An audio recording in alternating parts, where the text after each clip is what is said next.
Silent hill. So Tamil டைட்டிலே பார்த்துருப்பீங்க. நம்ம இந்த ஒரு மூவியில் இருக்கக்கூடிய அந்த பேக் ஸ்டோரி, அதாவது லோர், அதுதான் வந்துட்டு புராணம் அப்படின்னு சொல்லுவாங்க, புராண கதை அப்படின்னு சொல்லலாம். அண்ட் அதை வந்துட்டு கால வரிசையில் பார்க்க போகிறோம். வெஸ்ட் விர்ஜீனியாவில் சைலண்ட் ஹில் அப்படிங்கிற ஒரு நகரம் இருக்கு. அந்த ஒரு நகரம் ஒரு மிகப்பெரிய ஒரு கோல் மைன் ஃபயர்னால மொத்தமாக அழிஞ்சிருச்சு அப்படின்னும், பல வருஷமா வந்துட்டு அந்த இடத்துல ஒரு விஷத்தன்மை இருக்கிற ஒரு புகை மூட்டம் தான் இருக்கு அப்படின்னும், அது தொடர்ந்து அப்படியே எழுந்துகிட்டே இருக்கு அப்படிங்கிற மாதிரியும் நிறைய பேர் சொல்லிட்டு இருக்காங்க.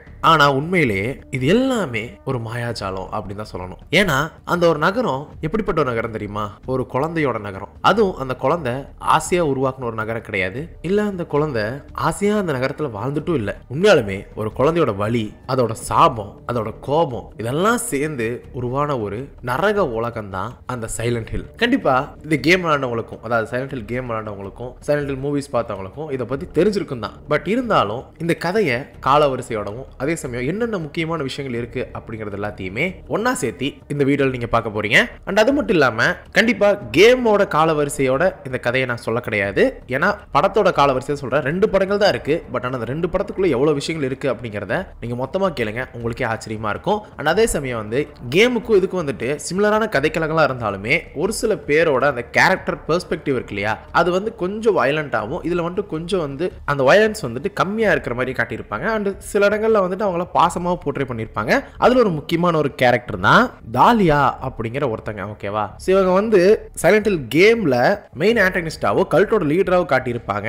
அண்ட் இந்த நரகம் உருவானதுக்கு காரணம் ஒரு குழந்தைன்னு சொன்னோம் இல்லையா, அந்த குழந்தை இவங்களோட ஒரு பொண்ணு தான். அவங்க பேர் தான் அலெசா கில்லஸ்பி. ஸோ நம்ம அலெசா அப்படின்னு வச்சுக்கலாம். ஸோ அலிசா ஆர் வாட் எவருங்க, ப்ரொனன்சியேஷன் தப்பா இருந்தால் மன்னிச்சுக்கோங்க. இந்த பொண்ணை வந்துட்டு இந்த கதையில போர்ட்ரே பண்ணும்போது எனக்கு முதல்ல ஞாபகம் அந்த கேரக்டர் யாருன்னா ஆனகின் ஸ்கைவாக்கர் தான். ஸோ ஆனகின் ஸ்கைவாக்கருமே தி சோசன் ஒன் அப்படின்னு சொல்லுவாங்க. ஓகேவா? அதே மாதிரி தான் இதுல ஒரு சோசன் ஒன் மாதிரி வந்துட்டு இருக்கணும் அப்படின்னு சொல்லி ஆசைப்பட்டு, பட் ஆனா இந்த ஒரு பொண்ணு என்ன பண்ணியிருப்பாங்க அப்படின்னா, லிட்டரலி ஆனகினோட பர்த் எப்படி நடந்திருக்கும் ஸ்டார் வார்ஸ்ல, தேர் இஸ் நோ ஃபாதர் அப்படிங்கிற ஒரு வார்த்தை ரொம்பவுமே முக்கியமான ஒரு வார்த்தையா இருந்துச்சு. கதைக்கு தேவையான ஒரு கருவா இருந்துச்சு. அதே மாதிரி தான் இந்த கதையிலையுமே வந்து ஒரு அப்பாவே இல்லாம இந்த அலெசா பிறக்கிறா. ஸோ மூவியும் சரி ஒரிஜினல் கேம்லயுமே சரி தாலியா வந்து என்ன பண்ணிருப்பா அப்படின்னா ஒரு ரிச்சுவல் பண்ணி தன்னை வந்துட்டு பிரெக்னென்ட் ஆக்கியிருப்பாங்க. ஸோ அப்படிதான் அலெசா பிறந்திருப்பாங்க. ஸோ எதுக்காக அப்படின்னா இவனோட கல்ட்டுக்கு வந்து ஒரு பர்டிகுலர் ப்ராஃபஸி வந்துட்டு இருக்கும். ஓகேவா? ஸோ அந்த கல்ட்டோட பேர் தான் தி ஆர்டர். ஸோ அந்த சைலண்ட் ஹில்ல வந்துட்டு இந்த ஒரு குரூப் இருப்பாங்க. அந்த குரூப்ல ஒருத்தங்க தான் தாலியாவும். ஸோ நம்ம உலகம் வந்துட்டு வீழ்ச்சியை சந்திச்சுட்டு இருக்கணும். இங்க இருக்கிற பிரச்சனைகள் எல்லாம் சரியாகணும் அப்படின்னா, வீழ்ச்சினா நிறைய விஷயங்கள். ஓகேங்களா? ஹெல்த் ஆகட்டும், மக்களோட மனநிலை ஆகட்டும், ஆர் வந்துட்டு the way of living, whatever it is, etcetera etcetera போட்டாலும் எப்படி வேணாலும் வச்சுக்கோங்க. ஸோ அதில் வந்து அந்த ஒரு விஷயங்கள் எல்லாமே சரியாகணும் அப்படின்னா கடவுள் திரும்ப வந்துட்டு உலகத்தில் பிறக்கணும் அப்படின்னும், ஆனால் அப்படி ஒரு கடவுள் பிறக்கணும் அப்படின்னா அந்த கடவுளுக்கு வந்துட்டு ஒரு வெசல் தேவை அப்படின்னும். ஸோ ஜென்ரலாக வந்து ஒரு பேய் படங்களில் எப்படி இருக்கும், ஒரு டீமனுக்கு வந்துட்டு ஒரு வெசல் தேவைன்னு சொல்லிட்டு அந்த டீமன் சுற்றிட்டு இருக்கும். ஸோ காஞ்சரிங்கில் வந்துட்டு ஒரு கான்டுவிட்டாக வந்துட்டு நிறைய விஷயங்கள் இருக்கும். அதில் ஒன்று தான் ஆனபிள் டால். இதெல்லாம் வந்துட்டு அதோட டைம்லைனில் போட்டிருப்பா, செக் பண்ணி பாருங்க. ஸோ இன்சீரியஸில் ஒரு மாதிரி இருக்கும், சினிஸ்டரில் ஒரு மாதிரி இருக்கும். பட் இதில் நிஜமாலுமே ஒரு காடை பிறக்க வைக்கிறதுக்காக ஒரு வெசலை உருவாக்குறாங்க. ஸோ அந்த ஒரு வெசல் தான் அலெசா. ஸோ இந்த ப்ராஃபஸி வந்துட்டு நிறைவேற்ற விதமாக தான் தாலியா வந்துட்டு கல்யாணமே ஆகாம there is no father அப்படிங்கிற மாதிரி அந்த அலெசாவை பெத்தெடுக்கிறாங்க. ஆனா அப்படி பெத்ததுக்கு அப்புறம் சைலண்ட்ல இருக்கிற எல்லாருமே வந்துட்டு அந்த குழந்தைய தி சோசன் ஒன்னா பார்க்கல. ஒரு டெவில், ஒரு டீமன், ஒரு விச், ஒரு சபிக்கப்பட்ட ஒரு குழந்தை, ஒரு முறைகேடான ஒரு குழந்தையா தான் அங்க இருக்கிற எல்லாரும் பார்த்தாங்க. ஸோ பெரியவங்க மட்டும் இல்லைங்க, சின்ன குழந்தைங்க கூட அந்த குழந்தை கிளாஸ்ல வளரும் போது ஒரு சூனிக்காரி, அவளை வந்துட்டு எரிச்சிருங்க, இவன் வந்துட்டு உயிரோடு இருக்கக்கூடாது அப்படிங்கிற மாதிரியே எல்லாருமே அந்த குழந்தையை வந்துட்டு சொல்லிக்கிட்டே இருப்பாங்க. இதெல்லாமே நடக்கிற காலகட்டம் 1972. ஆனா 1972 இருக்கிறது வந்து கேமோட கதைக்களம். ஆனா நம்ம கேம் பார்க்கல, படம் தானே பார்க்குறோம். ஸோ படத்தை பொறுத்த வரைக்கும் 1965 தான் இவங்க வந்து பிறந்த மாதிரி காட்டியிருக்காங்க. ஸோ இது எல்லாமே அந்த குழந்தைக்கு நடக்கிற இந்த மாதிரி அப்யூசிவான அந்த புல்லிஸ் எல்லாமே வந்து 9 வயசுல நடந்துட்டு இருக்குங்க. ஓகேங்களா? அவ்வளோ சின்ன குழந்தைய ஒரு ஊரே நிராகரிச்சு இந்த மாதிரி எல்லாம் பேசிட்டு இருக்கு. ஸோ அதனாலேயே வந்து எந்த பாவமே செய்யாத இந்த குழந்தைய இவ பாவம் செஞ்சவ அப்படிங்கிற மாதிரி அந்த ஆர்டர் குரூப். ஸோ இந்த ஆர்டர் குரூப்புமே வந்துட்டு கிட்டத்தட்ட 100 வருஷங்களா அங்க இருந்துட்டே இருக்கிற ஒரு குரூப் அப்படின்னே சொல்லலாம். ஸோ இந்த ஆர்டர்ஸ் யாரு அப்படின்னா அவங்களோட நோக்கமே அந்த சைலண்ட் ஹில் அப்படிங்கிற ஒரு இடத்த வந்துட்டு பியூர் ஆக்கணும் அப்படிங்கிறது மட்டும்தாங்க. அவங்க நம்பிக்கையே தியாகம் மூலமா தான் தெய்வம் வந்துட்டு பிறப்பாரு, அதாவது ரட்சிப்பாருன்னு சொல்லுவாங்களா, அந்த மாதிரி நினைச்சிட்டு இருக்காங்க. இவங்க குடும்பத்துல முக்கியமான ஒரு ஆட்கள்லாம் இருப்பாங்க. கிறிஸ்டபெல்லா, ஆனா, அதுக்கப்புறம் மற்ற கல்ட் மெம்பர்ஸ் எல்லாமே இருப்பாங்க. ஸோ இவங்க எல்லாருமே வந்துட்டு ஒரு விச் ஹண்ட் மாதிரியே சுற்றிட்டு இருப்பாங்க. ஸோ இவங்களோட நோக்கம் அது மட்டும்தான், கடவுள் ரட்சிப்பார், அதுக்கு தியாகம் தேவை அப்படின்னு சொல்லிட்டு. பட் எந்த பாவமே செய்யாத இந்த குழந்தை பாவம் செஞ்சவ அப்படின்னு சொல்லி கன்சிடர் பண்ணி இந்த குழந்தைக்கு வந்து விமோச்சனத்தை கொடுக்கணும் அப்படிங்கிற மாதிரி இந்த கல்ட்டில் இருக்கிறவங்க வந்து சொல்லும்போது இவங்க அம்மாவும் சரின்னு சொல்லிடுறாங்க. ஆனால் வீடியோ கேம் சீரிஸில் இவங்க அம்மாவே வந்துட்டு உண்மையாலுமே ரொம்பவுமே அபியூஸ் பண்ணுற ஒரு மதராக தான் இருந்திருப்பாங்க. பட் இதில் அந்த மாதிரி காட்டியிருக்க மாட்டாங்க. நம்ம பொண்ணுக்கு ஒரு நல்ல வாழ்க்கை வரணும், அவளை வந்துட்டு எல்லாருமே சாதாரணமாக பார்க்கணும், எப்படி பிறந்தா என்ன, அவ ஒரு குழந்தை தானே, அவள் என்ன பாவம் பண்ணிட போறா அப்படிங்கிற மாதிரி அவங்க அம்மா கொஞ்சம் அன்பாக இருக்கிற மாதிரி தான் அதில் காட்டியிருப்பாங்களே தவிர்த்து அபியூசிவாக காட்டியிருக்க மாட்டாங்க. அண்ட் அழகான ஒரு வரி கூட இருக்குங்க இந்த படத்தில். அது என்னன்னா, குழந்தையோட கண்களுக்கு தன்னோட தாய் தான் எப்பவுமே தெய்வம் அப்படிங்கிற மாதிரி. அது உண்மையாலுமே செம்ம டைலாக். ஆனா அது உண்மைதானே. ஸோ இந்த ஒரு சமயத்தில் வந்துட்டு கிறிஸ்டபெல்லா அப்படிங்கிற ஒருத்தங்க தான் அந்த ஆர்டரோட தலைமையில இருந்தாங்க. ஸோ அவங்க தான் வந்துட்டு இந்த மாதிரி டாலியா கிட்ட பேசி இந்த மாதிரி விமோச்சனம் கொடுக்கலாம் அப்படின்னு சொல்லி ஒரு பிளான் பண்றாங்க. பட் அதுக்கு அவங்க என்ன பண்ண போறாங்கன்னு சொல்லிட்டு டாலியாக்கு தெரியல. ஆனா அதுக்குள்ளேயே 9 வயசுல இந்த குழந்தை என்னெல்லாம் பார்க்க கூட அதெல்லாம் பார்த்துருச்சு. ஒரு நாள் ஸ்கூல்ல இருக்கிற எல்லார்கிட்டயுமே இருந்து பயந்து ஓடி போய் ஒளிஞ்ச பொண்ணு அங்க இருக்கிற வேலை செய்யற ஒருத்தன் கூட 9 வயசு குழந்தைங்க கூட பார்க்காம அந்த பொண்ணு கிட்ட தப்பா நடந்துக்கிறான். அதுக்கப்புறம் இவ்வளவு பாதிக்கப்பட்ட பொண்ணுக்கு ஒரு நல்லது நடக்கும் அப்படின்னு சொல்லி நம்பி கிறிஸ்டபெல்லாவோட குரூப்பு கிட்டயுமே டாலியா வந்துட்டு அந்த பொண்ணை கொடுத்துடுறாங்க. ஸோ இதெல்லாமே வந்துட்டு 1974 நடந்துட்டு இருக்கு. ஸோ அந்த பொண்ணு என்ன பண்றாங்க அப்படின்னா, அவங்க இந்த மாதிரி இந்த நகரத்தை சுத்தமா வச்சுக்கணும் அப்படிங்கறதுக்காக தியாகம் பண்ற மாதிரி அந்த குழந்தைய, எந்த பாவமே செய்யாத அந்த ஒரு சின்ன குழந்தைய உயிரோட எரிச்சிடுறாங்க. ஏன்னா அந்த சைலண்ட் ஹில் அப்படிங்கிற ஒரு நகரம் பியூர் ஆகிறதுக்கு தடையா இருக்கிற ஒரு இம்பியூரிட்டியா அந்த ஒரு சின்ன குழந்தைய பார்த்து எரிச்சிடுறாங்க. அந்த சமயத்துல அந்த குழந்தைய கொண்டு போயிட்டு ஹாஸ்பிட்டலில் கொண்டு போய் வச்சதுக்கு அப்புறம் அந்த ஹாஸ்பிட்டலுக்குள்ள அந்த குழந்தை ரொம்ப திணறிட்டு இருக்கு. பார்க்க வர நர்ஸு கூட ஒரு பொண்ணு தான். அவங்க அந்த குழந்தைய அட்டன் பண்றதுக்கு அவ்வளோ யோசிச்சு அந்த குழந்தையோட அந்த ஒரு கண்டிஷனை பார்த்து நிராகரிச்சுட்டு போறாங்க. ஸோ அந்த அளவுக்கு அந்த குழந்தை எரிஞ்ச நிலையில இருக்கு. ஸோ இந்த ஒரு வலியும் வேதனையும் நிராகரிப்பும் கோபமும் சேர்ந்து அந்த குழந்தையோட ஆன்மாவை இருக்கு இல்லையா, அந்த குழந்தை ரெண்டா பிரிக்கிற ஒரு நிலைமைக்கு வருது. ஏன்னா மந்திர சக்தியால பிறந்த குழந்தை. ஸோ ஷி ஹேஸ் பொட்டன்ஷியல் அப்படிங்கிறது ஜென்ரலாகவே வந்துட்டு அதிகமாக நம்மளுக்கு சொல்ல தேவையில்லை. ஆனால் அவங்க அம்மாவுக்கு வந்துட்டு அவசரப்பட்டு நம்ம பொண்ணு இவங்க கிட்ட கொடுத்துட்டோமோ அப்படிங்கிற ஒரு கில்ட் இருந்துகிட்டே இருக்கு. ஆனால் இன்னொரு பக்கம் இந்த குழந்தை முழுமையா சாகாம தன்னோட ஆன்மாவை ரெண்டா பிரிச்சு அவளோட வலி, சாபம், கோபம் எல்லாம் கலந்தது வந்துட்டு ஒரு டார்க் அலசாவும், ஆனால் அவளோட சுத்தமான அந்த ஒரு நல்ல பக்கம் இருக்கு இல்லையா, ஸோ அந்த பகுதியை வந்துட்டு அந்த ஹாஸ்பிட்டலே பிறந்த ஒரு குழந்தை. ஸோ அந்த குழந்தைய வந்துட்டு ஒரு நர்ஸு மூலியமா கடத்த வச்சு அந்த குழந்தைக்குள்ள வந்துட்டு இவளோட நல்ல பகுதி இருக்கிற ஆன்மாவை மொத்தமாக கொடுத்து அந்த குழந்தைய சைலண்ட் ஹில்ல இருந்து ரொம்ப தூரத்தில் இருக்கக்கூடிய ஒரு இடத்துல கொண்டு போய் வச்சு அந்த குழந்தை முழுக்க முழுக்க அன்பு பாசமும் சுத்தியே வளரட்டும் அப்படின்னு சொல்லி ஆசைப்பட்டு அந்த குழந்தைய விட்டு வருவா. ஆனா இன்னொரு பக்கம் அந்த கோபம், வலி எல்லாம் கலந்த அந்த ஒரு அலசா வந்துட்டு அந்த சைலண்ட் ஹில்லையே இருந்துருவா. ஆனா அவளுக்குள்ள இருக்கிற அந்த டெலிகைனசிஸ், சைக்கிக் பவரை வச்சு அந்த ஒரு சைலண்ட் ஹில்லையே மொத்தமா மாத்திடுவா. ஸோ சைலண்ட் ஹில் 1 படத்தை நீங்க போய் டக்குன்னு பாத்தீங்க அப்படின்னா அந்த உயிர் ரெண்டா பிரிஞ்சு இன்னொரு உலகத்துல பிறந்த மாதிரி ஒரு அநாத குழந்தையா காட்டியிருப்பாங்க. பட் சைலண்ட் ஹில் ரிவிலேஷன்ல வந்துட்டு அந்த கதையை கொஞ்சம் ஆல்டர் பண்ணி நர்ஸ் மூலியமா குழந்தையை கடத்தி அந்த குழந்தைக்குள்ள ஆன்மாவை வச்சு ஒரு வெசல் மாதிரி தான் வந்துட்டு காட்டியிருப்பாங்க. கொஞ்சம் ஸ்டோரி வந்துட்டு ப்ராப்பரா வந்துட்டு அவங்க கொடுத்த மாதிரி இருக்கும். ஏன்னா ஹாஸ்பிட்டல்ல கண்டிப்பா குழந்தைகள் பிறக்கும். ஸோ அந்த ஏதோ ஒரு குழந்தையை வந்துட்டு தூக்கி, ஏன்னா இதுக்கப்புறம் வந்துட்டு அங்க இருக்கிறவங்க யாருமே நிம்மதியா இல்லை. ஏன்னா எல்லாத்தையுமே அலசாவோட கோபம் மொத்தமா எரிக்கிற அளவுக்கு ஆகிரும். ஏன்னா அந்த இடத்துலயே அவளை சுத்தி இருந்தவங்க நிறைய பேர் வந்துட்டு எரிஞ்சிருப்பாங்க தான். பட் இருந்தாலும் அந்த ஒரு நிகழ்வுக்கு அப்புறம் எல்லாருமே சைலண்ட் ஹில்ல வந்துட்டு யாருமே வரக்கூடாத ஒரு நகரமா ஆக்கி வச்சிட்டாங்க. ஆனா அவங்களுக்கே தெரியாத விஷயம் என்ன அப்படின்னா, அந்த சைலண்ட் ஹில் ஒரு நகரமா இல்ல, ஒரு நகரமே ஒரு 3 லேயரா ஆக்குற அளவுக்கு அவ அந்த இடத்தையே மாத்திருப்பா. ஒண்ணு வந்துட்டு நார்மலா இந்த நெருப்புனால அழிஞ்சு போன ஒரு ஊரு. ஸோ அந்த ஊருக்குள்ள எல்லாருமே ஜென்ரலா போவாங்க. பட் ஆனா அது பார்க்கும்போது பெருசா எது தெரியாது. ரெண்டாவது லேயர் என்ன அப்படின்னா த ஃபாக் வேர்ல்டு அப்படிம்பாங்க. ரொம்பவே பனிமூட்டமாகவும் புகை மூட்டமாகவும் இருக்கும். ஸோ அதுக்குள்ள நீங்க போகும்போது அது ஒரு உலகமா நம்மளுக்கு கன்சிடர் ஆகும். அதெல்லாம் தாண்டி இன்னொரு லேயர் தான் த அதர் வேர்ல்டு அப்படின்னு சொல்லுவாங்க. ஸோ அதில் தான் வந்துட்டு நம்ம அலசாவோட எல்லா அந்த நைட்மேரான விஷயங்களும் ரொம்பவுமே இருள் சார்ந்த விஷயங்கள் எல்லாமே இருக்கக்கூடியது அந்த ஒரு உலகத்துல தான். இந்த மாதிரி 3 லேயரா வந்து பிரிச்சிருப்பாங்க. ஏன்னா இந்த சைலண்ட் ஹில் 2 படம் நீங்க பார்க்கும்போது அதில் ஒரு வார்த்தை சொல்லுவாங்க, எப்படி சொல்ற, இந்த சைலண்ட் ஹில்ல தான் உங்க அப்பா இருக்காரா அப்படிங்கிற மாதிரி. அந்த ஒரு விஷயத்தை கேட்கும்போது உங்களுக்கு ஒரு குழப்பம் வரலாம், ஒரு வேளை வந்துட்டு இந்த உலகத்தில் நிறைய சைலண்ட் ஹில் இருக்கும் அப்படின்னு சொல்லிட்டு. ஆனால் அவங்க சொன்னது சைலண்ட் ஹில்ல இருக்கிற 3 லேயர் தான். இந்த 3 லேயர் லேயர்ல உங்க அப்பா எந்த லேயர்ல இருக்காரு அப்படிங்கறத நீ கண்டுபிடிக்கணும்னு சொல்லியிருப்பாங்க. சரி ஓகே, ஒரு பக்கம் டார்க் எலசா வந்துட்டு முழுக்க இந்த இடத்துக்குள்ள இருந்து அவன் வந்து அங்க ஒரு கொடூரமான ஒரு கடவுளா இருக்கா. ஏன்னா அவளோட கோபத்துக்கு ஆளான மக்களை வந்துட்டு அவ மொத்தமா அழிக்கிறா. ஸோ அந்த நிலைமைக்கு ஆளாக்குறா. ஆனா இந்த இடத்துல அவளை அழிக்க முடியாதா அப்படின்னு சொல்லி கேட்கும்போது அழிக்க முடியாது. ஏன்னா அவளோட சோல் வந்துட்டு ரெண்டா பிரிஞ்சிருக்கு. ஒருவேளை அவளை அழிக்கணும் அப்படின்னா அந்த ரெண்டு சோலையுமே ஒன்னாக்கணும். ஸோ ஒன்னானா மட்டும்தான் அவளை அழிக்க முடியும் அப்படிங்கிறதா முக்கியமான விஷயம். ஸோ அதனால ஒரு சோல் இங்க இருக்கு, இன்னொரு சோல் நிஜ உலகத்துல இருக்கு, சைலண்ட்ல இருந்து தூரத்துல இருக்கு. ஸோ அந்த குழந்தைய அவங்க ஒரு அனாதை இல்லத்துக்கு வெளியில மலையில விட்டுட்டு போக அங்க இருக்கிறவங்க வந்துட்டு அந்த குழந்தைய வளர்த்துறாங்க. வளர்த்திட்டு அந்த ஒரு சமயத்துல அந்த குழந்தைய 2 பேர் தத்தெடுக்கிறாங்க. ஸோ அடாப்ட் பண்ணவங்க தான் Christopher de Silva and Rose de Silva அப்படிங்கிற 2 பேர். ஸோ அந்த குழந்தைக்கு ஷாரன் டி சில்வா அப்படிங்கிற ஒரு பேரை வச்சு அந்த குழந்தை உண்மையாலுமே அலசா ஆசைப்பட்ட மாதிரியே அன்பும் பாசமும் வச்சு அவளை குழந்தையிலேருந்தே வளர்த்துறாங்க.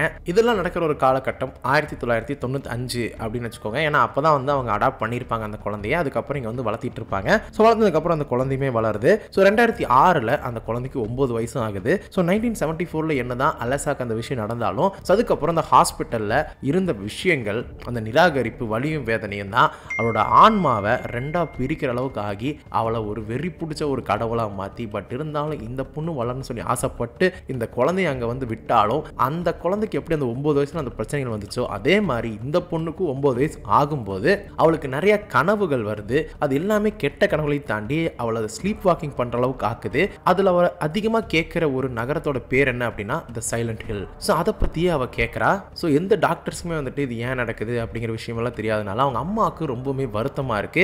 ஏன்னா தான் குழந்தை வரைகிற நிறைய விஷயங்கள் வந்துட்டு அவளுக்கே ஞாபகம் இருக்கிறது இல்லை. அந்த அளவுக்கு அவளுக்கே தெரியாத விஷயங்கள் எல்லாமே அவ வந்துட்டு வரைகிறா. ஸோ இதெல்லாம் பார்க்கும்போது அவங்க அம்மாவுக்கு வந்துட்டு ரொம்பவுமே கஷ்டமா இருக்கு. நம்ம பொண்ணு ரொம்பவே பாதிக்கப்பட்டுருவாளோ அப்படின்னு சொல்லிட்டு யாரோ அவளை அந்த சைலண்ட் ஹில்லுக்கு வர வைக்கிறாங்க அப்படிங்கிறது அவங்களுக்கு புரியாம, ஒருவேளை அந்த சைலண்ட் ஹில்லுக்கு போனாதான் எல்லாம் சரியா வருமோ அப்படின்னு சொல்லிட்டு தன்னோட பொண்ணை கூட்டிட்டு நேரடியா அவங்க அம்மா வந்துட்டு அவங்க அப்பா கிட்ட கூட சொல்லாம கிளம்பி போக அந்த இடத்துல தான் உண்மையாலுமே அந்த கதை ஆரம்பிக்குது. இதுக்கப்புறம் என்னாச்சு அப்படிங்கறத நான் சொல்றேன், நீங்க கேளுங்க. சோ ஹலோ ஸ்டார்ஸ் அண்ட் வணக்கம் மகளே.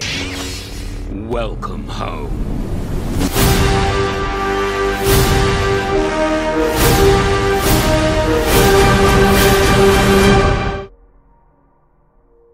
ஆனால் இன்னொரு உங்களுக்கு குழப்பம் இருந்திருக்கும் கண்டிப்பாக. என்னன்னா 1995 பிறந்த குழந்தைக்கு 2006 எப்போ 9 வயசு அப்படின்னு சொல்லிட்டு ஆக்சுவலி 9 வயசில் ஆரம்பிச்சு 11 வயசு வரைக்கும் அந்த குழந்தைக்கு வந்துட்டு அந்த விஷயங்கள் நடந்திருக்கும். இதை வந்து ப்ராப்பராக வந்து அந்த படத்தில் வந்துட்டு சொல்லப்படலை. எல்லாரும் கன்சிடர் பண்ணிக்கிட்டது 9 வயசு தான். பட் ஆனால் அந்த குழந்தைக்கு 9 வயசுலேருந்து பிரச்சனைகள் ஆரம்பிச்சு 11வது வயசில் தான் வந்துட்டு சைலண்ட் ஹில் போகிற மாதிரி காட்டியிருப்பாங்க. இது வந்துட்டு நம்மளாம் வந்து கொஞ்சம் புரிஞ்சுக்கிற மாதிரி தாங்க, ஓகேவா? ஸோ யாரும் கன்ஃபியூஸ் ஆகிக்க வேணாம். சரி ஓகே, இப்போ வந்துட்டு அவங்க அம்மா நேரடியாக அந்த சைலண்ட் ஹில்லுக்குள்ளே போகிறாங்க. பட் போகும்போது இந்த குழந்தை திடீர்னு அந்த அவளுக்கே தெரியாத டிராயிங்கை பார்த்து பயப்படுறதும் அழுகிறதெல்லாம் பார்த்துட்டு ஏதோ ஒரு இடத்துல பெட்ரோல் போட்டுருக்கும் போது ஒரு போலீஸ்காரங்களும் பார்த்துறாங்க, ஓகேவா? ஸோ அவங்க வந்துட்டு கொஞ்சம் டவுட் பட்டுட்டு இந்த குழந்தைய வந்துட்டு ஃபாலோ பண்ணிட்டு வரக்காக காரில் ஃபாலோ பண்ணிட்டு வராங்க. பட் அந்த போலீஸை பார்த்தோம் நேரடியாக நம்ம ரோஸ் என்ன பண்ணுறாங்க அப்படின்னா அவங்க கிட்ட இருந்து தப்பிக்கிறதுக்காக நேரடியாக வந்துட்டு அந்த இடத்துக்குள்ளேயே போயிடுறாங்க. ஸோ இடத்துக்குள்ளே போனதுக்கப்புறம் ஒரு கிராஷ் மாதிரி ஆகிருது. ஸோ ஆஃப்டர் கிராஷ் என்ன ஆகுது அப்படின்னா தன்னோட பொண்ணை காணோம். ஸோ அவங்க எந்திரிச்சு அவங்க எக்ஸ்ப்ளோர் பண்ணி பார்க்கும்போது அவங்க இருக்கிற அந்த லேயரே வந்துட்டு அந்த ஃபாக் வேர்ல்டுக்குள்ளே தான் இருக்காங்க. ஸோ ஜென்ரலான அந்த வேர்ல்டுக்குள்ளே இல்லை. ஸோ அதனால் வந்துட்டு நம்ம பொண்ணு எங்க அப்படின்னு சொல்லிட்டு இவங்க தேடி போயிட்டே இருக்காங்க. பட் போகும்போது நிறையா விஷயங்கள் பார்க்குறாங்க. ஆனால் அதில் இருக்கக்கூடிய விஷயங்கள் எல்லாமே வந்துட்டு சும்மா ரேண்டமாக வந்துட்டு பயப்படுறதுக்காக உருவாக்கின கேரக்டர்ஸான்னு கேட்டால் அதுதான் இல்லை. ஸோ இதை பற்றி இந்த வீடியோவில் சொல்லாண்டு தான் இருந்தேன். பட் ஆனால் நான் வந்துட்டு தனி வீடியோவாக நான் போடுறேன் உங்களுக்கு. ஆனால் அந்த வீடியோ பார்க்கும்போது கண்டிப்பாக இந்த வீடியோ முழுசாக கேட்டிருந்தா தான் உங்களுக்கு வந்துட்டு அதை ஜஸ்டிஃபை பண்ணுற விதமாக இந்த கதை இருக்கும். ஸோ இப்போ எப்படியாவது ஷேரனை வந்துட்டு அங்கேருந்து காப்பாற்றி கூட்டிகிட்டு வரணும். ஆனால் போகிற வழியில் நம்ம ஷேரன் வந்து குட்டி வயசில் வரைஞ்ச எல்லாத்தையுமே வந்துட்டு அவங்க விட்னஸ் பண்ணுறாங்க. அதில் முக்கியமாக ஒரு சர்ச் இருக்கு அண்ட் ஒரு வயசான அம்மா இருக்காங்க. அவங்க அம்மா வந்துட்டு நான் குழந்தை இழந்துட்ட மாதிரி பேசிட்டு இருக்காங்க. அந்த அம்மா வேற யாரும் கிடையாது, தாலியா தான். ஸோ அலசா பற்றி அவங்க பேசிட்டு இருக்காங்க. ஸோ இந்த மாதிரி நிறைய பேர் இருக்காங்க அப்படிங்கிற விஷயம் தெரிய வருது. அண்ட் அந்த போலீஸ்காரங்களும் நம்மளுக்கு வந்துட்டு ஒரு பாயிண்ட்ல சப்போர்ட்டிவா இருப்பாங்க. இங்க இருக்கிற விஷயங்கள் வந்துட்டு வியர்டா இருக்கு அப்படின்னு சொல்லிட்டு. ஸோ ஆஃப்டர் தட் அவங்க ஷேரனை வந்துட்டு கண்டுபிடிச்சாங்க. ஆனால் ஷேரனை வந்துட்டு கண்டுபிடிக்கிறதுக்குள்ளேயே ஆர்டர் கிட்ட வந்துட்டு ஷேரன் மாட்டிக்கிறாங்க. அதே சமயம் நம்ம கூட வந்து இன்னொரு போலீஸ்காரங்களும் மாட்டிக்கிறாங்க. ஸோ இந்த ஆர்டருக்கு வந்துட்டு ஒரு விஷயம் புரியவே மாட்டேங்குது. அந்த பொண்ணுனால தான் வந்து முழுக்க இந்த இடம் வந்து இப்படி இருக்கு, இதை வந்துட்டு சரி பண்ணணும் அப்படின்னா அந்த குழந்தையை கொல்லணும் அப்படின்னு சொல்லிட்டு நினைச்சிட்டு இருக்காங்க. ஸோ அதாவது 2 சோலையுமே ஒன்னாக்கி கொண்டோம் அப்படின்னா எல்லாமே சரியாயிரு நினைச்சிட்டு இருக்காங்க. பட் அவங்களுக்கு புரியாது என்ன அப்படின்னா ஒரு பயம், இந்த ஆர்டர் மேல இருக்கிற பயம் அந்த குழந்தைக்கு. ஸோ இவங்க நினைச்சு பயப்படுறதுனால தான் இந்த 3 லேயர்ல வந்துட்டு அவ அதர் வேர்ல்டு அண்டர் வேர்ல்டுக்குள்ள இருக்கா, இவங்க வந்துட்டு ஃபாக் வேர்ல்டுக்குள்ள மாட்டிட்டு இருக்காங்க. அந்த ரியல் வேர்ல்டுக்குள்ள அது ஜென்ரலான ஒரு தடை செய்யப்பட்ட ஒரு நகரமாவே இருக்கு அப்படிங்கிறது உங்களுக்கு புரியாம இருக்காங்க. ஒரு பாயிண்ட்ல வந்துட்டு ரோஸ் வந்துட்டு அந்த டார்க் அலசாவை பார்த்து இங்க நடந்த விஷயம் எல்லாமே வந்துட்டு தெரிஞ்சதுக்கு அப்புறம் புரிஞ்சதுக்கு அப்புறம் என்ன பண்றாங்க அப்படின்னா இதை தடுத்து நிறுத்துன்னு சொல்லிட்டு போறாங்க. பட் தடுத்து நிறுத்துறதுக்கு முன்னாடியே வந்துட்டு அந்த போலீஸ்காரங்களை அவங்க வந்துட்டு கொன்னுறாங்க. கொன்னதுக்கு அப்புறம் என்ன ஆகுது அப்படின்னா ஷேரனி கொல்லான்னு சொல்லி பார்க்க, பட் நம்ம டார்க் அலசா வந்துட்டு அப்சர்வ் பண்ணிட்டு வந்த நம்ம ரோஸ் என்ன பண்றாங்க அப்படின்னா டார்க் அலசாவோட உதவியோட உண்மையான டார்க் அலசா வந்துட்டு நேரடியா அந்த ஒரு அண்டர் கிரவுண்ட்ல இருந்து எழுப்பி விட்டுறாங்க. அது உண்மையாலுமே வேற லெவல்ல இருக்கும். ஸோ அந்த இடத்துல இருக்கக்கூடிய அந்த மேனிஃபெஸ்டேஷன் என்னத்தை சொல்ல வருது அப்படின்னா அந்த ஃபாக் வேர்ல்டை வந்துட்டு கம்ப்ளீட்டா அந்த அதர் வேர்ல்டா வந்துட்டு அந்த இடத்துல ஒரு பாயிண்ட்ல சேஞ்ச் ஆகும். ஸோ அந்த டைமென்ஷனுக்குள்ள இவங்க எல்லாத்தையுமே நிக்க வச்சு அந்த ஆர்டர் குரூப் எல்லாத்தையுமே அந்த எரிஞ்ச நிலையில வளர்ந்த ஷேரன் வந்துட்டு அதாவது அலசா வந்துட்டு மொத்தமா வந்துட்டு அவங்க எல்லாத்தையுமே கொல்லுவாங்க. ஸோ ஒன்ஸ் கொன்னதுக்கு அப்புறம் அங்க இருக்கிற எல்லாத்தையுமே கொன்னுட்டு அலசா வந்துட்டு அவங்க அம்மாவை மட்டும் விட்டுருவாங்க. அது ஏன்னு கேட்டா அதான் முன்னாடியே சொன்னேன், குழந்தையோட கண்கள்ல அம்மா அப்படிங்கிறவங்க எப்பவுமே கடவுள் தான் அப்படின்னு சொல்லி நம்ம ஷேரனை கூட்டிட்டு அங்கிருந்து அவங்க கிளம்பிடுவாங்க. ஸோ ஷேரனை கூட்டிட்டு அவங்க என்னதான் கிளம்பி வீட்டுக்கு போனாலும் ஆனா அவங்க ஸ்டில் அந்த ஃபாக் ரியாலிட்டிலேயே வந்துட்டு மாட்டிட்டு இருக்காங்க. இங்கிருந்து அவங்க இன்னும் தப்பிக்கல. ஸோ இந்த இடத்துல வந்துட்டு அவங்க புருஷன் என்னடா பண்ணிட்டு இருந்தாரு நீங்க கேட்பீங்க. அவர் வந்துட்டு உண்மையான ரியாலிட்டிக்குள்ள வந்துட்டு தான் ஒய்ஃப் எங்க அப்படின்னு சொல்லி தேடிட்டு இருப்பாரு. பட் அங்க போனா கிடைக்க மாட்டாங்க. அண்ட் நம்ம கூட ஒரு போலீஸ்காரர் இருப்பாரு. பட் ஆனா அந்த போலீஸ்காரருமே சைலண்ட்ல இருந்த ஒருத்தர் தான். ஈவன் அவர் தான் நம்ம அலசா வந்துட்டு தூக்கிட்டு போயிருப்பாங்க. அவ எரிஞ்ச நிலையில உயிரோட குட்டி வயசுல எரிக்கும் போது அவளை தூக்கிட்டு போனதே அவர் தான் காப்பாத்துறதுக்காக. ஸோ அதனால அவருக்கு தெரியும் இந்த இடத்துல என்ன நடந்துச்சுன்னு சொல்லிட்டு. பட் ஆனால் இந்த நடந்த விஷயத்த வெளியில எல்லாருமே மூடி மறைச்சிட்டாங்க. ஒரு குழந்தைக்கு நடந்த ஒரு விஷயம் வந்துட்டு பெருசா தெரியாம ஒரு கோல்மைனால தான் இந்த இடம் இப்படி ஆச்சு அப்படிங்கிற மாதிரி அதை விட்டுறது மட்டும் இல்லாம சில பேர் அதை கோஸ்ட் டவுன் மாதிரியே கன்சிடர் பண்ண ஆரம்பிச்சிட்டாங்க. சரி ஓகே, அப்ப அங்க இருக்கிறவங்க எல்லாருமே சைலண்ட் உள்ள சிக்கி இருக்காங்க. அப்ப யாருமே அங்கிருந்து வெளியில வர முடியாதா அப்படின்னு சொல்லி கேட்டா வெளியில வர முடியும். அதுக்கு 2 வழி இருக்கு. ஒன்னு நம்மளோட இன்னர் செல்ஃபை வந்துட்டு ஃபேஸ் பண்ணணும். ஸோ நம்மளோட கில்ட்டு நம்மளோட டிசையர்ஸ் இது எல்லாத்தையுமே ஃபேஸ் பண்ணி நம்ம வந்துட்டு வெளியில் வரலாம். ஆனால் இன்னொரு வழி இருக்கு, சீல் ஆஃப் மெட்டட்ரான் அப்படிங்கிற ஒரு விஷயம் இருக்கும். ஸோ அதை வச்சுமே வந்துட்டு நம்ம வெளியில் வர முடியும். அந்த சைலண்டிலோட அந்த ஃபாக் வேர்ல்ட் வந்து ரியாலிட்டிக்கு வர முடியும். ஸோ அந்த ஒரு விஷயத்தை வந்துட்டு நம்ம ரோஸ் கண்டுபிடிக்கிறது மட்டும் இல்லாமல் பட் ஆனால் அது 2 பாகங்களாக இருக்கும். ஒரு பாகம் இருக்கிறதுனால ரோஸ் என்ன பண்ணுறாங்க அப்படின்னா முடிஞ்ச வரைக்கும் தன்னோட கணவர் கிறிஸ்டோபர் கிட்ட வந்துட்டு அந்த ரியாலிட்டி இந்த ரியாலிட்டியில் வந்துட்டு நடக்கிற விஷயங்கள் சிலது ஒத்து போகும். உதாரணத்துக்கு வந்து ஃபாக் வேர்ல்டு வந்துட்டு அவங்க தன்னோட வீட்டு கதவை திறந்துட்டு வந்து வீட்டுக்குள்ள உட்காருவாங்க. பட் ஆனா ரியல் வேர்ல்ட்ல வந்துட்டு அவங்க அங்க இருக்க மாட்டாங்க. பட் ஆனா அவங்க செஞ்ச செயல் இருக்கு இல்லையா அது வந்துட்டு தெரிய வரும். ஸோ இந்த மாதிரி தான் ஒரு டைம் ஒரு மிரர் மூலியமா அவங்க கம்யூனிகேட் பண்ணி என்னால வர முடியாது, நான் இங்கே இருக்கேன், நீ வந்துட்டு நம்ம பொண்ணை வந்துட்டு இங்கிருந்து தூரமா கூட்டிட்டு போய் பத்திரமா வளர்த்து அவன் இந்த இடத்துக்கு வரவே கூடாது, அவளை பார்த்துக்கோ அப்படிங்கிற மாதிரி சொல்லிட்டு அந்த சீலோட இன்னொரு பகுதி மட்டுமே வச்சு ஷேரனை வந்துட்டு நேரடியா இந்த வேர்ல்டுக்குள்ள அனுப்பிச்சு விட்டுருப்பாங்க. அதுக்கப்புறம் கிறிஸ்டோபர் என்ன பண்ணிருப்பாரு அப்படின்னா தன்னோட பொண்ணுக்கு ஹீத்தர் அப்படிங்கிற ஒரு பேர் வச்சு வளர்த்த ஆரம்பிச்சிருப்பாரு. ஸோ இந்த ஹீத்தர் அப்படிங்கிறது தான் வந்துட்டு கேம்ல இருக்கக்கூடிய மெயின் ப்ரோட்டகனிஸ்டோட ஒரு பேரு. So Heather Mason. ஸோ அவங்களுக்கு வந்துட்டு கொடுக்குற விதமா ஒரு கிரெடிட் கொடுக்குற விதமா தான் இந்த இடத்துல அவங்க ஹீத்தர்னே பேரை மாத்திருப்பாங்க. ஸோ அதுக்கப்புறம் இங்கிருந்து கொண்டு போயிட்டு தூரமா யாருமே வராத இடத்துக்குலாம் வளர்த்திட்டு இருக்காங்க. பட் ஆனா ஸ்டில் ஆர்டர் வந்துட்டு இவளை தேடுறது நிறுத்தவே இல்லை. ஏன்னா ஆர்டரோட குரூப் வந்துட்டு என்னதான் ஒரு பர்டிகுலர் குரூப் அழிஞ்சாலுமே அவங்களோட இன்னொரு கேங் இருந்துகிட்டே தான் இருக்கு. அதுல முக்கியமா சிஸ்டர் கிளவுடியா உல்ஃப் அப்படிங்கிற ஒருத்தங்க இருப்பாங்க. ஸோ அவங்க தான் வந்துட்டு கிறிஸ்டபெல்லாக்கு அப்புறம் இவங்க தான் அந்த கல்ட்டை நடத்திட்டு இருக்காங்க. ஸோ இவங்களுக்கு வந்துட்டு ஒரு தாத்தா இருக்காரு. ஸோ அவரு தான் வந்துட்டு அந்த சீல் ஆஃப் மெட்டட்ரானோட இன்னொரு பகுதி அப்படின்னே சொல்லலாம். பட் ஆனால் அவரை வந்துட்டு ஒரு பிரிசன்ல பிடிச்சி வச்சிருப்பாங்க.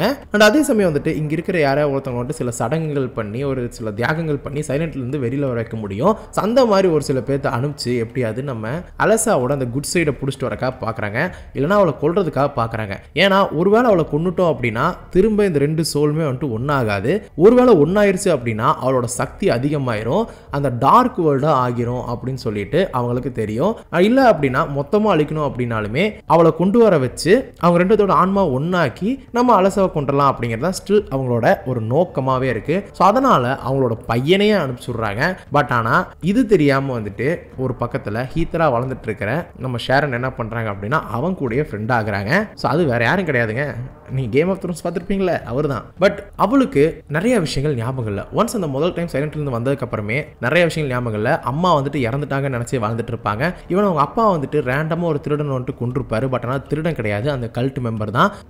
அவங்க அப்பாவுமே வந்துட்டு நிறைய விஷயங்கள் அந்த கல்ட்டை பற்றி, சைலண்ட் ஹில்லை பற்றி, அந்த சீல்ஸை பற்றி எல்லாமே நோட்ஸ் எடுத்துக்கிட்டே இருப்பார். ரகசியமாக அதை இடத்துல வச்சிருப்பாரு. ஸோ இதெல்லாமே வச்சுட்டு இருக்கிறவர் திடீர்னு ஒரு நாள் வந்து தான் பொண்ணு பிரச்சனையில் இருக்கும்போது காணாமல் போயிடுறாரு. என்னன்னு பார்த்தா சைலண்ட் ஹில்லுக்கு அவர் தூக்கிட்டு போயிடுறாங்க. ஸோ இந்த ஒரு விஷயத்தப்ப தான் வந்துட்டு வளர்ந்த ஷேரன் ஆகட்டும், அதாவது ஹீத்தர் ஆகட்டும், அண்ட் நம்ம ஹாரிங்டன் வந்துட்டு வின்சென்ட் கூப்பர் அப்படிங்கிற பேர் நடிச்சிருப்பாரு. ஸோ அவங்க 2 பேருமே வந்துட்டு என்ன பண்றாங்க அப்படின்னா அவங்க அப்பாவை தேடி கிளம்புன்னு சொல்லி பார்க்குறாங்க. பட் ஆனால் இதுக்கு முன்னாடி இன்னொரு சம்பவம் நடந்திருக்கும். என்னன்னா போன படத்துல இருந்து ஒரு போலீஸ்காரர் இருக்கார் இல்லையா, அவரு நம்ம ஷேரனை தேடி வந்திருப்பாங்க. நீ ஆபத்தில் இருக்க, நான் வந்துட்டு நீ இருக்கிற இடத்த தெரியாம அவங்க கிட்ட சொல்லிட்டேன், அவங்க தேடி வந்துட்டு இருக்காங்க, நீ இருக்கிறது ஆபத்து, நீ இங்கிருந்து தப்பிச்சிரு அப்படி மாதிரி சொல்லுவாங்க. பட் ஆனால் அவரையுமே அந்த வேர்ல்ட்ல இருந்து வந்து இந்த இடத்துல கொண்டுருவாங்க. ஸோ இந்த மாதிரி வந்துட்டு சில இடங்கள்ல நம்மளோட ஓன் ரியாலிட்டிலேயே வந்துட்டு அவங்க வந்துட்டு அக்சஸ் பண்ற மாதிரி விஷயங்கள் எல்லாமே இருக்கும். இது எல்லாத்தையும் தாண்டி அவளை வந்துட்டு அங்கே வர வைக்கிறதுக்கான ஒரு விஷயம் அப்படிங்கிறது புரியாம வின்சென்ட் கூட சேர்ந்து அவங்க கிளம்பி போறாங்க. கிளம்பி போகும்போது அவங்க அப்பா வந்துட்டு அவளுக்காக வச்சிருந்த லெட்டரும் அந்த மற்ற விஷயங்கள் எல்லாத்தையுமே பார்க்குறாங்க. அதில் வந்துட்டு உண்மையாலுமே அவள் யாரு, நம்ம ஏன் அப்படி ஓடிட்டு இருக்கோம் அப்படிங்கிற விஷயம் எல்லாமே அதில் இருக்கு. அதுக்கப்புறம் தான் அவளுக்கு நல்லாவே புரிஞ்சிருது சைலண்ட் ஹில் போய் ஆகணும் அப்படி சொல்லி இருக்கா. பட் ஆனால் வின்சென்ட் வந்துட்டு போகாத, ஏன்னா அதுதான் அவங்களுக்கு தேவை அப்படி மாதிரி சொல்றான். உனக்கு எப்படி சொல்லி கேட்டா, ஏன்னா நான் சைலண்ட் ஹில்லோட மகன் அப்படிங்கிற மாதிரி சொல்லுவாரு. அங்கிருந்து வெளியில வர முடியாது அப்படி மாதிரி கேட்கும்போது வர முடியும், அதுக்கு சில தியாகம் பண்ணணும் அப்படிங்கிற விஷயத்தையுமே சொல்லுவாரு. நான் உன்னை கூட்டிட்டு போறதுக்காக உன்னை கொள்றதுக்காக தான் வந்தேன், பட் ஆனால் உன்னை பார்க்கும்போது அவங்க சொல்ற மாதிரி இல்லை, அதனால வந்துட்டு நீ நல்லா இருக்கணும்னு ஆசைப்படுறேன் அப்படிங்கிற மாதிரி வந்துட்டு அவர் சொல்லுவாரு. பட் என்ன இருந்தாலும் சரி, கிட்டத்தட்ட அவர் சைலண்ட் ஹில் பக்கத்தில் வந்ததுனால டார்க் அலசாவோட சக்தி அதிகரிக்குது அப்படின்னே சொல்லலாம். ஏன்னா இதெல்லாம் நடக்கிற ஒரு காலகட்டம் வந்துட்டு 2012-13. இப்போ வந்துட்டு நம்ம ஹீத்தர் அதாவது ஷேரனுக்கு வந்துட்டு ஒரு 17-18 வயசு கிட்ட ஆகியிருக்கும். ஸோ லிட்டரலி வந்துட்டு அவன் அந்த சைலண்ட் ஹில் நெருங்க அவளோட சக்தி அதிகரிக்குது அப்படின்னே சொல்லலாம். அதனால முடிஞ்ச வரைக்கும் வந்துட்டு வின்சென்ட் வந்து தடுத்தாலுமே, பட் ஆனால் அந்த ஆர்டரை வந்துட்டு மொத்தமாக அழிச்சா மட்டும்தான் இவளை காப்பாற்ற முடியும் அப்படிங்கிறத புரிஞ்சுக்கிட்டு 2 பேருமே உள்ள போறாங்க. உள்ள போகும்போது வந்துட்டு நம்ம டார்க் அலசா வந்துட்டு பேசுவாங்க. இங்க பாரு, நீ வந்துட்டு சந்தோஷமா இருக்குன்னு தான் உன்னை வந்துட்டு வெளியில வரச்சேன், ஆனா உன்னை யார் இங்க வர சொன்னா, நீங்க இருக்கக்கூடாது, என்னால வாழ முடியாத வாழ்க்கையை நீ வாழணும், போய் வாழு அப்படிங்கிற மாதிரி சொல்லுவாங்க. இல்ல அப்படிலாம் முடியாது, இதுக்கு ஒரு முற்றுப்புள்ளி வைக்கணும், நான் எங்க அப்பாவை காப்பாத்தி ஆகணும் அப்படிங்கிற மாதிரி சொல்ல. ஸோ இந்த இடத்துல தான் வந்துட்டு நம்ம டார்க் அலசாவும் வந்துட்டு கம்பைன் ஆகிறாங்க அப்படின்னே சொல்லலாம். ஸோ 2 பேருமே வந்துட்டு கம்பைன் ஆகி ரொம்பவே கம்ப்ளீட் ஆகிறாங்க. கம்ப்ளீட் ஆனதுக்கப்புறம் நேரடியாக வந்து இங்கிருந்து தப்பிக்கிறதுக்கு முன்னாடியே சொன்னதுதான் அந்த சீல் ஆஃப் மெட்டட்ரான் வந்துட்டு தேவை. ஸோ அந்த சீல் ஆஃப் மெட்டட்ரான்ல ஒரு பாதி இங்க இருக்கு, இன்னொரு பாதி யாரும் கேட்கும்போது தான் வின்சென்ட்டோட தாத்தா தான் வந்து அந்த இன்னொரு பாதியா இருப்பாரு, அதாவது கிளாடியாவோட அப்பா. ஓகேங்களா? ஸோ முன்னாடி மாற்றி சொல்லியிருப்பேன் நினைக்கிறேன், அதாவது வின்சென்ட்டோட தாத்தா அது. ஸோ அவர் தான் வந்துட்டு இன்னொரு பாதியா இருப்பாரு. ஸோ அப்படிங்கிற பட்சத்துக்கு அவரை போய் ஃபேஸ் பண்ணி அவர்கிட்ட இருந்து கொன்னு அவரை அழிச்சு வந்துட்டு அதை எடுக்கணும். அதுக்கேற்ற மாதிரி அவ எடுத்துடுவா. ஸோ எடுத்ததுக்கப்புறம் 2 சீல் கிடைச்சிரும்ல. ஸோ 2 சீல் எடுத்துட்டு தப்பிக்கலாம்னு சொல்லி பார்ப்பாங்க. பட் ஆனால் இந்த இடத்துல வந்துட்டு துரோகின்னு சொல்லி முத்திர குத்தி வின்சென்ட் அழிக்கலாம்னு சொல்லி பார்ப்பாங்க. ஸோ அவரையும் காப்பாற்றுற மாதிரி சுச்சுவேஷன் ஆகும். கடைசியாக வந்துட்டு டார்க் அலச பவர் இந்த பவர் வந்துட்டு ஒன்னா merge ஆகி இருக்கிற பட்சத்துக்கு அந்த ஆர்டரையே அவ எதிர்த்து நிற்கிறா. ஸோ எதிர்த்து நிற்கிற சமயத்தில் தான் வந்துட்டு நம்ம அலசா வந்துட்டு கொல்ல வரும்போது அந்த கிளாடியாவோட உண்மையான ஒரு முகம் நம்மளுக்கு தெரிய வருது. ஸோ அவளை வந்துட்டு அந்த ஒரு ஃபார்ம்ல வந்துட்டு என்னன்னு ட்ரை பண்ணுவாங்க அப்படின்னா மிஷனரி அப்படின்னு சொல்லுவாங்க. அதுவும் நம்ம ஷேரன் வந்துட்டு அந்த சீல் ஆஃப் மெட்டட்ரானை வந்துட்டு எடுத்துட்டு வந்தாங்களா, அதை வந்துட்டு வைக்கும்போது தான் அவ வந்துட்டு மொத்தமாக சேஞ்ச் ஆவா. ஆனால் இந்த சமயத்தில் அவள் அப்படி மாறினதுக்கு அப்புறம் கொல்ல வரும்போது குறுக்க நந்தி மாதிரி ஒருத்தர் நிற்கிறாரு, அதுதான் நம்ம பிரமிட் ஹெட். ஸோ அவர் வந்துட்டு உண்மையாலுமே என்னடா இவர் காப்பாத்தாருன்னு பார்த்தா உண்மைதாங்க. ஏன்னா இவர் தான் வந்துட்டு அந்த அதர் வேர்ல்டுல நம்ம அலசாக்கு ஒரு பாதுகாவலனா வந்துட்டு அவ உருவாக்கி வச்சிருக்கா. ஸோ இவனை தாண்டி யாரும் அவளை தொட முடியாது அப்படிங்கிறத இந்த இடத்துல சொல்ல வருது. ஸோ முடிஞ்ச வரைக்கும் அங்கே 2 பேர் சண்டை போட்டுட்டு இருக்க, இங்கே வந்துட்டு வின்சென்ட்டும் ஷேரனும் சேர்ந்து கிறிஸ்டோபரை காப்பாத்துறாங்க. காப்பாத்துற கேப்ல அவர் அந்த இடத்துல கிளாடியாவை கொலையே பண்ணிடுறாரு. ஸோ கொண்டுட்டு அவர் வந்துட்டு ஓகே நம்ம அலசாவை காப்பாற்றியாச்சு அப்படின்னு சொல்லிட்டு திரும்ப போயிடுறாரு. பட் திரும்ப போகும்போது அவருக்கும் காயங்கள் இருக்குதான். பட் இருந்தாலும் இவங்க 3 பேர் அங்கிருந்து தப்பிக்கலாம்னு சொல்லி பார்க்க, இல்லை நீங்கள் 2 பேர் போங்க சந்தோஷமா இருங்க அப்படிங்கிற மாதிரி சொல்லிட்டு எனக்கு வந்துட்டு இன்னொரு வாய்ப்பு கிடைக்காது, ஏன்னா அவங்க அம்மா இதுக்குள்ளதான் இன்னும் சுத்திட்டு இருக்கா, அதனால அவளை நான் வந்துட்டு எப்படியாவது காப்பாற்றணும், அவ கண்டிப்பா இன்னுமே இருக்கான்னு சொல்லி நான் நம்புறேன் அப்படிங்கிற மாதிரி சொல்லிட்டு அவரு நான் இங்கே இருக்கேன் அப்படின்னு சொல்லிட்டு போயிடுவாரு. இன்னொரு பக்கம் நம்ம ஷேரனும் வின்சென்ட்டும் வந்துட்டு அங்கிருந்து தப்பிச்சு ஒரு இடத்துல ஒரு லாரியில லிஃப்ட் கேட்டு அவங்க பாட்டு கிளம்பிடுவாங்க. பட் ஆனா அவங்க கிளம்பி போகும்போது ஒரு குரூப் ஆஃப் போலீஸ் நேரடியாக அந்த சைலண்ட் ஹில்லுக்கு வருவாங்க. அவங்க எங்க வராங்கன்னு சொன்னா, இதுக்கு முன்னாடி வந்துட்டு ஒரு போலீஸ்காரர் வந்துட்டு ஷேரன் பார்த்துருப்பாங்கன்னு சொன்னார்ல, அவர் கூட வார்ன் பண்றதுக்காக வந்திருப்பாரு. அவர் ஆனா இந்த மாதிரி இந்த டைமென்ஷன்ல இருந்து வந்து கொலை பண்ணியிருப்பாங்க. ஸோ கொலை பண்ண சமயத்தில் கூட வந்து நம்ம ஷேரன் இருந்ததுனால இவன் வந்துட்டு ஒரு மர்டர் அக்யூஸ் அப்படிங்கிற மாதிரி போலீஸ் வந்துட்டு அவளை தேடி முன்னாடியே வீட்டுக்கு வந்திருப்பாங்க. அவங்க வீட்டுக்கு வந்து சர்ச் பண்ணும்போது ஆல்ரெடி அவங்க அப்பாவை கடத்திட்டு போனப்போ வந்துட்டு வீடு சேதமடைஞ்சிருக்கும். அதை பார்த்தா பொண்ணும் பயந்துருப்பா. போலீஸ் எப்படி கிரைம் சீன்லேருந்து நேரம் இங்கே வந்திருப்பாங்க அப்படின்னா சந்திரன் வந்து போலீஸ்காரரை கொல்லும்போது ரத்தம் வந்துட்டு நம்ம ஹீதரோட ட்ரெஸ்ஸில் தெரிச்சிருக்கும். ஸோ அப்போ என்ன பண்ணியிருப்பாங்க அப்படின்னா ரத்தத்தை பார்த்து பயந்து ட்ரெஸ்ஸை போட்டு வந்திருப்பாங்க. ஸோ ட்ரெஸ்ஸில் வந்துட்டு அவங்கள பார்த்தீங்கன்னா டீட்டெயில் வந்துட்டு இருக்கிற மாதிரி ஒரு கார்டு இருந்திருக்கும், ஆர் மேபி வாட் எவர், அது அவங்களும் சொல்லி கண்டுபிடிக்கிற மாதிரி ஒரு டீட்டெயில் இருக்கிற ஒரு விஷயம் இருந்திருக்கும். ஸோ அதை வச்சு தான் வந்துட்டு அதுக்கு உரிமையாளர்கள் யாருன்னு சொல்லி பார்க்கும்போது ஸோ பக்கத்தில் வாங்கிறதுனால ஒரு பிரைம் சஸ்பெக்டாக இருக்கலாம் அப்படின்னு சொல்லிட்டு நேரடியாக அவங்களை தேடி வந்திருப்பாங்க. அந்த சமயத்தில் தான் ஆல்ரெடி வீடெல்லாம் இப்படி இருக்கிறது மட்டும் இல்லாமல் கம் டு சைலண்ட் ஹில் எழுதியிருப்பாங்க. கம் டு சைலண்ட் ஹில் அப்படிங்கிற விஷயத்தை பார்க்கும்போது அது பிளட் எல்லாம் எழுதிருக்க பார்க்கும்போதும் ஸோ போலீஸ்காரங்களுக்கெல்லாம் ஒரு கியூரியாசிட்டி வந்திருக்கும், மேபி ஏதோ பெரிய விஷயம் இருக்கும் போல சொல்லிட்டு அதனால தான் நிறைய பேரை கூட்டிட்டு அந்த இடத்துக்கு வந்திருக்காங்க. ஒரு குரூப் ஆஃப் போலீஸை கூட்டிட்டு நாங்கள் நேரடியாக அங்கே போகும்போது அந்த இடத்துல ஒரு டிரான்ஸ்ஃபர்மேஷன் சைலண்ட் ஹில் வந்துட்டு மொத்தமாக போயிருச்சுன்னு சொல்லி பார்த்தா, ஏன்னா அலசாவோட மிகப்பெரிய ஒரு பயமே வந்துட்டு அந்த கல்ட்டு தான். அந்த கல்ட்டியே பழிச்சாச்சு அப்படிங்கிற மாதிரி இருக்க கம்ப்ளீட்டா, பட் ஸ்டில் சம்திங் ரிமைன்ஸ் தேர் அப்படிங்கிறது தான் உண்மை. ஏன்னா கரெக்டாக வந்துட்டு அவங்க எல்லாரும் போகும்போது நார்மலாக இருக்கக்கூடிய அந்த ஒரு பனிமூட்டம் த ஃபாக் வேர்ல்டில் இருக்கிற மாதிரி சேஞ்ச் ஆக so welcome to the silent hill அப்படிங்கிற மாதிரி ஒரு சீக்குவலுக்கு லீடு கொடுத்து அந்த இடத்துல இந்த படத்தை முடிக்கிறாங்க. அதுக்கான சீக்குவல் தான் அடுத்த வருஷம் நம்ம பார்க்க போகிறோம். ஸோ இந்த படத்தோட சீக்குவல் வந்து சைலண்ட் ஹில் 2 ரீமேக் கேம் வந்துச்சு இல்லையா, ஸோ அதை இன்ஸ்பயர் பண்ணி எடுக்கிற மாதிரி தான் இருக்குது. ஸோ லிட்டரலி அதுலேயும் ஒய்ஃபை தேடி தான் போகிறாரு, இதுலேயும் ஒய்ஃபை தேடி தானே போகிறாரு. கண்டிப்பாக வந்துட்டு அதை வந்துட்டு ரெப்ளிகேட் பண்ணுற விதம் மாதிரி தான் இருக்கும். பட் ஆனால் இந்த இடத்துல இப்போ சீல் ஆஃப் மெட்டரானை வச்சு 2 பேர் ஆல்ரெடி வெளியில் வந்துட்டாங்க. பட் இதுக்கப்புறம் வரணும் அப்படின்னா எப்படி? ஆனால் அந்த சீலை வந்துட்டு இவங்க 2 பேர் தான் வச்சிருக்காங்க, அது வந்துட்டு அவங்க கிட்ட தான் இருக்குது அப்படிங்கிறத ப்ராப்பராக இன்னும் மென்ஷன் பண்ண கிடையாது. கண்டிப்பாக இந்த ரிட்டர்ன் டு சைலண்ட் ஹில் வந்துட்டு அவங்க ப்ராப்பராக கொண்டு போயிடுவாங்க. பட் ஆனால் இதில் இன்னொரு இன்ட்ரெஸ்டிங்கான ஃபேக்ட் என்ன தெரியுமா, இவங்க ஒரு ட்ரக் டிரைவர் கூட ஏறி போனாங்கல்ல, அவரோட பேர் டிராவிஸ் கிரேடி. ஸோ இந்த டிராவிஸ் கிரேடி அப்படிங்கிறது யாரோ ரேண்டமானவர் அப்படின்னு சொல்லிட்டு நினைக்கலாம். ஏன்னா இந்த இடத்துல அவர் அந்த பேர் சொல்லணும்னு அவசியம் கிடையாது. நீங்கள் லிஃப்ட் கேட்குறவங்க கிட்ட வந்துட்டு நீங்கள் யார் என்னன்னு கேட்க வேண்டியது கிடையாது. லிஃப்ட் கேட்குறவங்க எங்கே போகணும்னு சொல்லி கேட்டு இறக்கி விட்டா போதும். ஒருவேளை வந்துட்டு இஷ்டப்பட்டால் ஏன் வந்துட்டு போறீங்க அப்படின்னு கூட சொல்லலாம். பட் ஆனால் இந்த இடத்துல ஏன் அவர் டிராவிஸ் கிரேடின்னு சொல்லிட்டு அவரோட பேரை மென்ஷன் பண்ணணும், அதுக்கு ஒரு காரணம் இருக்கு. என்னன்னா டிராவிஸ் கிரேடியுமே வந்துட்டு ஒரு பிளேயர் கேரக்டர் தான். ஸோ லிட்டரலி வந்துட்டு சைலண்ட் ஹில் ஆரிஜின்ஸ்ல இவர் இருப்பாரு. ஸோ இந்த ஒரு ட்ரக் டிரைவருக்குமே வந்துட்டு ஒரு ட்ராமாட்டிக்கான ஒரு சைல்ட்ஹுட் இருக்கு. ஸோ இவங்களோட அம்மா இருக்காங்கல்ல, அவங்க வந்துட்டு அவங்களே கொல்ல பார்த்துக்கிட்டாங்க அண்ட் இவரையுமே கொல்ல பார்த்தாங்க அண்ட் இவங்க அப்பா சூசைட் பண்ணிக்கிட்டாரு. அண்ட் அதே சமயம் வந்துட்டு எங்கே போகணும்னு சொல்லி கேட்கும்போது இங்கிருந்து எவ்வளோ தூரம் கூட்டு போக முடியுமோ அங்கே கூட்டு போயிருங்க அப்படி மாதிரி சொல்லுவாங்க.